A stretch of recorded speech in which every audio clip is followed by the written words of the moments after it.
तू शाहीन है, परवाज़ है काम तेरा, तेरे सामने आसमां और भी हैं। ये मोबाइल, कंप्यूटर, लैपटॉप, मेट्रो, हवाई जहाज़, यहाँ तक कि ऑटोमेटिक चलने वाली जितनी भी मशीनें हैं, उन सब के पीछे एक जादू है। उस जादू का नाम है माइक्रो प्रोसेसर।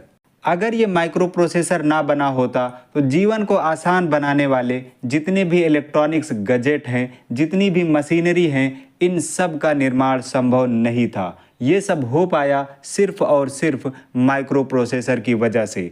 तो आज की इस वीडियो में हम जानेंगे माइक्रो प्रोसेसर के बारे में। माइक्रो प्रोसेसर को बनाना और समझना बहुत ही ज़्यादा जटिल है, यानी कि कॉम्प्लिकेटेड है।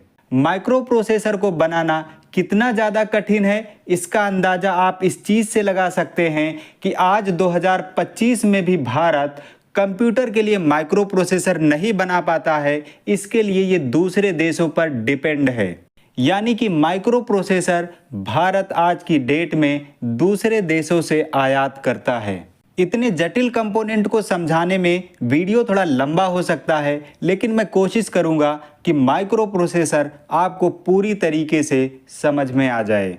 कुछ भी समझने से पहले माइक्रो प्रोसेसर वर्ड को समझते हैं। माइक्रो प्रोसेसर दो शब्दों से मिलकर बना है। पहला है माइक्रो, दूसरा है प्रोसेसर। माइक्रो का मतलब होता है छोटा, लघु, स्मॉल। प्रोसेसर का मतलब होता है प्रसंस्करण, क्रिया करने वाला, एग्जीक्यूट करने वाला, गणना करने वाला।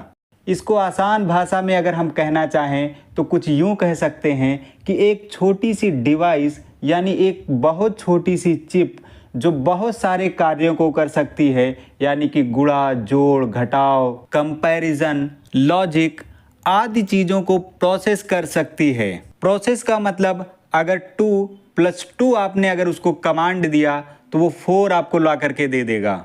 यानी कि आप किसी माइक्रो प्रोसेसर को आप डेटा देंगे तो वो उस पर प्रोसेस करेगा और प्रोसेस करके आपको रिजल्ट देगा।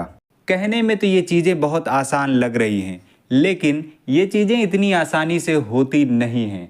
इनके पीछे एक लंबी चौड़ी कहानी होती है। एक प्रोसेसर में ये समझ कहाँ से आई कि 2+2 4 ही होता है और रिजल्ट में 4 ही देना है। इसी तरीके से अगर आप 2+4 देते हैं तो आपको 6 मिल जाएगा।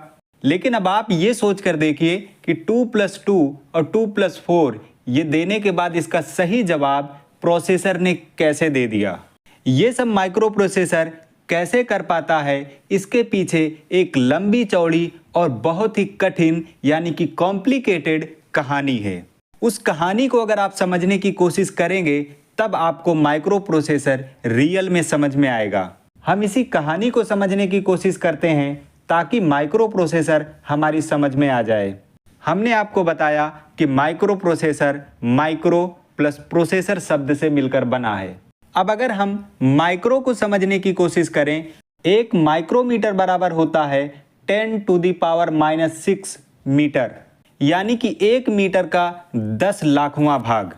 इसको और आसान करें तो आपके घर में जो स्केल होता है उसमें ये छोटा सा, बहुत छोटा सा निशान होता है जिसको आप बोलते हैं कि ये मिलीमीटर का निशान है। इस मिलीमीटर को अगर आप 100 भागों में बांट दें तो वो होता है 1 माइक्रो। अब आप समझ पा रहे होंगे कि 1 माइक्रो इतना छोटा होगा कि उसको आप अपनी आंखों से नहीं देख पाएंगे। ये तो हुई माइक्रो की बात। और अब तो माइक्रो प्रोसेसर में नैनो टेक्नोलॉजी आ चुकी है। नैनो को भी अगर आप आसानी से समझने की कोशिश करेंगे तो आपके घर में जो स्केल होता है, जो मैंने बताया कि एक बहुत छोटा सा पॉइंट जिसको मिलीमीटर बोलते हैं, उसको आप 10 लाख भागों में बांटिए तो 1 नैनो तक पहुंचेंगे आप। यानी कि इतने छोटे लेवल पर काम करना पड़ता है इस माइक्रो प्रोसेसर को बनाने के लिए।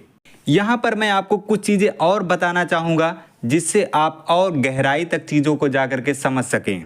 एक छोटे से माइक्रो प्रोसेसर में अरबों की संख्या में ट्रांजिस्टर लगे होते हैं। मोबाइल के अंदर जो छोटा सा एक मेमोरी कार्ड इस्तेमाल करते हैं ना आप, उसमें भी हजारों की संख्या से लेकर के अरबों की संख्या तक ट्रांजिस्टर लगे हो सकते हैं। इसी तरीके से आपकी मोबाइल में जो सिम कार्ड डला होता है उसमें भी लाखों की संख्या में ट्रांजिस्टर लगे होते हैं। इसी तरीके से इलेक्ट्रॉनिक्स डिवाइस में जो आईसी लगती हैं उसमें भी हजारों से लेकर के अरबों की संख्या तक ट्रांजिस्टर लगे हो सकते हैं। यानी कि जहां पर इनका इस्तेमाल किया जाएगा, इनके इस्तेमाल के हिसाब से उसमें ट्रांजिस्टर की अलग अलग संख्या हो सकती है। अगर आप अब इतना समझ गए हैं तो थोड़ा हम और आगे बढ़ते हैं। माइक्रो प्रोसेसर बनाने के लिए सिलिका यानी रेत को लिया जाता है। रेत हर जगह आपको मिल जाती है, तो बहुत आसानी से हर जगह उपलब्ध है। सिलिका से सबसे पहले सिलिका वेफर को अलग किया जाता है। सिलिका वेफर को बनाने के बाद इस पर लाइट के जरिए सर्किट को प्रिंट किया जाता है। यानी कि कंप्यूटर पर पहले सर्किट को ड्रॉ किया जाता है। कंप्यूटर के अंदर एक जो बड़ा सा सर्किट ड्रॉ किया जाता है, उस सर्किट को इस छोटे से वेफर पर प्रिंट कर दिया जाता है। उसके बाद सोने के बारीक कनेक्शन इसमें किए जाते हैं और इनकी पिनों को बाहर निकाल करके प्लास्टिक कवर में इनको पैक कर दिया जाता है। लेकिन अभी भी ये ऐसे काम नहीं करेगा। इसके लिए इसमें डालना पड़ता है आपको प्रोग्राम। जब तक आप इसमें प्रोग्राम नहीं डालेंगे तब तक ये वर्क नहीं करेगा। प्रोग्रामिंग का भी एक लंबा चौड़ा कोर्स होता है जिसमें ये सिखाया जाता है कि कैसे प्रोग्राम को लिखा जाए और कैसे इसको फीड किया जाए और कैसे इसको एग्जीक्यूट किया जाए। माइक्रो प्रोसेसर को समझने में समस्या ये है कि ये एक तो होता बहुत छोटा है, दूसरा इसमें माइक्रो और नैनो लेवल पर काम हुआ होता है, उसके बाद तीसरा इसमें प्रोग्रामिंग होती है, चौथी इसमें सबसे बड़ी बात कि आपको इसमें देखने के लिए कुछ भी नहीं है। विजिबल तौर पे आपको कुछ नहीं दिखेगा, सब आपको समझना ही है। लेकिन अगर माइक्रो प्रोसेसर को आप समझना चाहते हैं तो इसको आप डायरेक्ट ना समझिए। माइक्रो प्रोसेसर को और बेसिक से समझने के लिए थोड़ी सी कहानी मैं आपको बताता हूँ।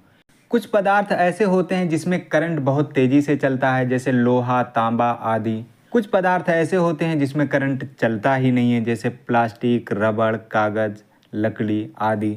लेकिन इनके बीच में एक पदार्थ ऐसा भी होता है जिसमें करंट बहुत ज़्यादा भी नहीं चलता है और बहुत कम भी नहीं चलता है। उसी को कहा जाता है अर्धचालक, यानी कि आधा चलने वाला, जिसको इंग्लिश में सेमीकंडक्टर कहते हैं। सिलिकॉन और जर्मेनियम इसके उदाहरण हैं। सिलिका ये रेत में बड़ी आसानी से मिल जाती है आपको, ये हर जगह अवेलेबल है, इसीलिए इसका इस्तेमाल बहुत बड़े लेवल पर हो रहा है। सेमीकंडक्टर की जब खोज हुई उसके बाद डायोड बने, उसके बाद ट्रांजिस्टर जब बना तो एक क्रांति ही आ गई। ट्रांजिस्टर का इस्तेमाल करके बहुत सारे इलेक्ट्रॉनिक्स कंपोनेंट बनाए जाने लगे। लेकिन एक ही बोर्ड पर इतने ज़्यादा कंपोनेंट अब लगाए जाने लगे कि वो बहुत ज़्यादा कॉम्प्लिकेटेड हो जाता था समझने के लिए। यानी कि हज़ारों की संख्या में एक ही प्लेट पर उसी पे कैपेसिटर लगा है, उसी पे ट्रांजिस्टर लगा है, उसी पे डायोड लगा है, उसी पे रजिस्टर लगा है। ये बहुत सारी चीज़ें एक ही प्लेट पे लगी होती थी।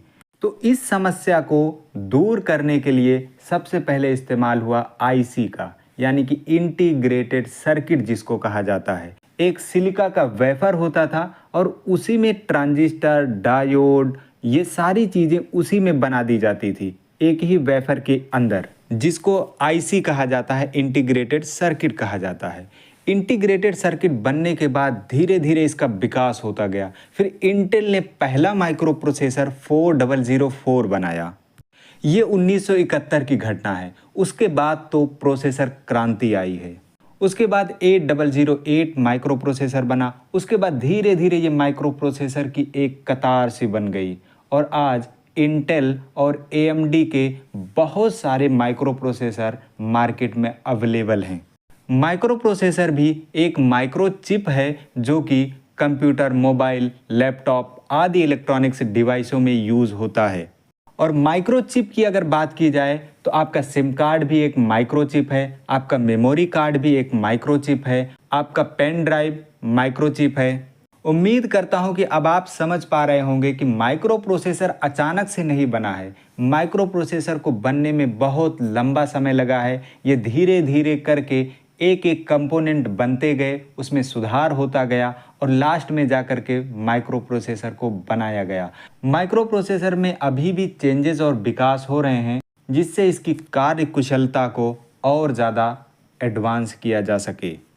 उम्मीद करता हूँ कि ये जानकारी आपको पसंद आई होगी। वीडियो में लास्ट तक बने रहने के लिए शुक्रिया।